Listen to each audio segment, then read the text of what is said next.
당신의 미래를 디자인합니다. 깊은 생각 입시센터 정원입니다. 입시 공부는 내가, 자기 공부는 자기가. 입공공자 두 번째 시간입니다.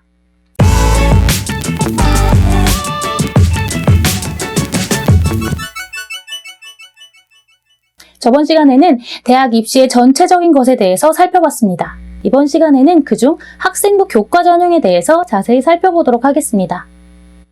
학생부 교과 전형은 학교 내신 성적 줄 세우기다 라는 말씀을 드렸었는데요. 고등학교 내신 성적을 가지고 학생들을 선발하는 제도를 이야기합니다. 서울 상위권 대학에서 학생부 교과 전형으로 학생을 선발하는 학교는 고려대학교, 한양대학교, 중앙대학교, 한국외대, 서울시립대, 숙명여대, 이화여대, 홍익대 등이 있습니다. 대부분의 학교에서는 인문계열은 국영수4, 자연계열은 국영수과 성적을 반영합니다. 성적 반영 방식이 독특한 학교가 서울시립대가 있고요.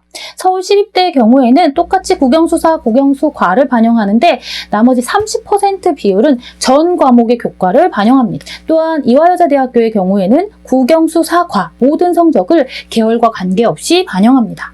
고려대의 경우에는 학교 석차 등급, 표준편차, 학교 평균, 원점수 이런 것들이 표시된 모든 과목을 반영합니다. 고등학교 1학년 때 배우는 과학 탐구 실험은 석차 등급이나 표준편차가 나오지 않기 때문에 그런 과목은 반영되지 않고요. 또 예체능 과목은 들어가지 않습니다. 그래서 과학 탐구 실험이나 예체능 과목을 제외하고 모든 과목이 들어간다라고 생각하시면 되겠습니다.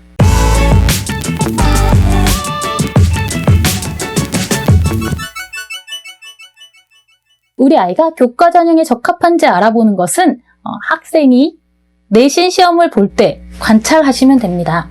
자신의 계획대로 준비를 해서 본인이 원하는 결과를 계속 만들어내 가고 성적을 상승시킬 수 있는 능력이 있는 친구들의 경우에는 학생부 교과 전형이 유리합니다.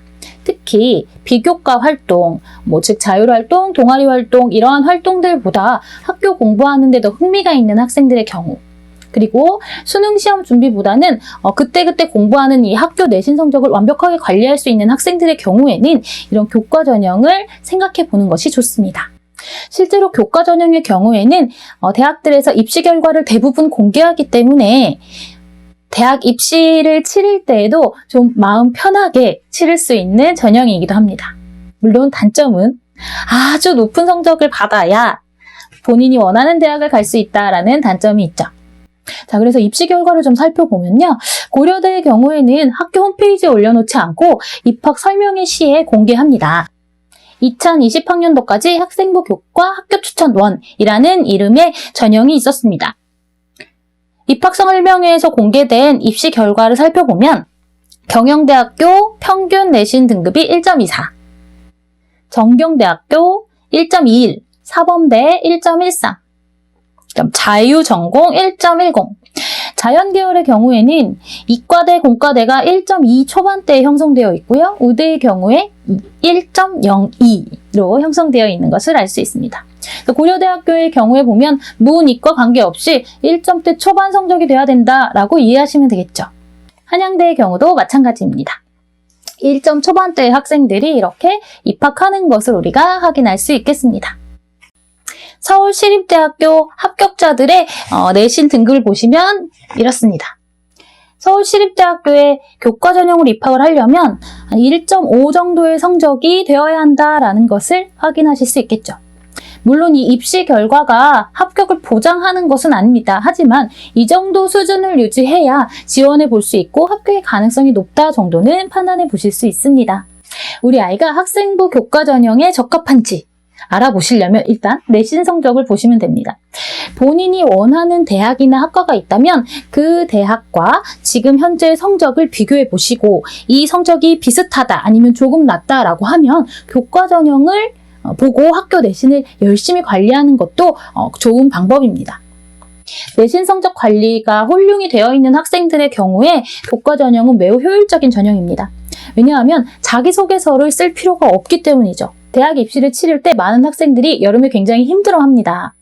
본인이 어떤 전형을 골라야 할지도 고민해야 되고, 그 다음 자기소개서도 써야 되고, 학교들마다 자기소개서를 쓰는 방식이 조금 다르다든지 아니면 요구하는 인재상이 조금 다를 수 있어서 들어가는 학교들마다 다르게 서술하기도 합니다. 그런데 교과 전형의 경우에는 그러한 수고가 별로 필요 없는 것이죠. 그래서 교과 전형으로 갈 수 있는 친구들의 경우에는 교과 전형으로 대학을 입학하는 것도 좋은 방법이라고 할 수 있겠습니다. 저는 교과 전형으로 서울 상위권 대학에 간 친구들을 정말 존경에 마다하지 않는데요. 그 친구들의 성적 보시면 아시죠?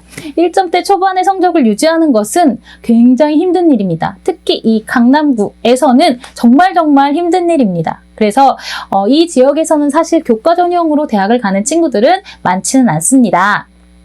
하지만 성적이 매우 우수하다면 교과 전형을 노리고 교과 전형을 목표로 공부하는 것도 좋은 방법이라 생각됩니다. 다음 시간에는 학생부 종합전형에 대해서 알아보도록 하겠습니다.